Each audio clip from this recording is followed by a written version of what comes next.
And overnight, two men were shot inside of a home in Hampton. One of them may not survive.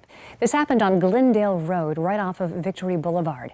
And that's where we find News 3 reporter Penny Commit. Now, Penny, you've been out there all day. What have you seen?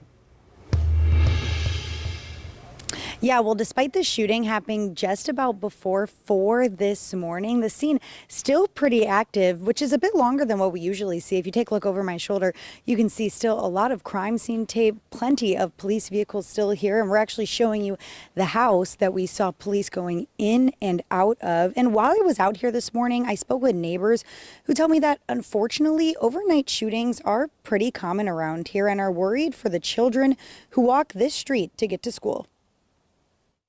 Gunshots every time you turn around, every few days or so in the neighborhoods, surrounding neighborhoods. Now here in the block, not the first time. Maureen Smith and her best friend Jessie Bagwell live next door to each other on Glendale Road in Hampton, side by side for 30 years. They say the neighborhood isn't what it used to be. So you weren't shocked this morning when you woke up and saw the police cars? It's like the normal. Monday morning, 36 evidence markers scattered across Glendale Road after two men were struck by gunfire and rushed to the hospital, leaving one of the two victims fighting for their life. This all happening across the street from Hunter B. Andrews pre-K to 8 school and down the road from Armstrong Elementary.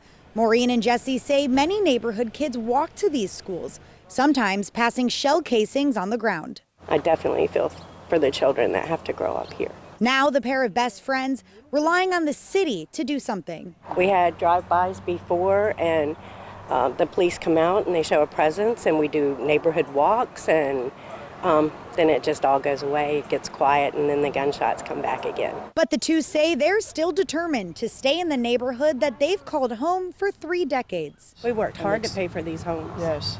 And they're paid for. We don't want payments again. We're retired. Where are we going to go? Yeah. Those two women tell me that going through all of this, they're most grateful to at least have each other. And as for the investigation happening here, Hampton police are still asking for your help. Remember, if you submit a tip through the crime line and it leads to an arrest, you could earn up to $1,000. In Hampton, I'm Penny Commit, News 3.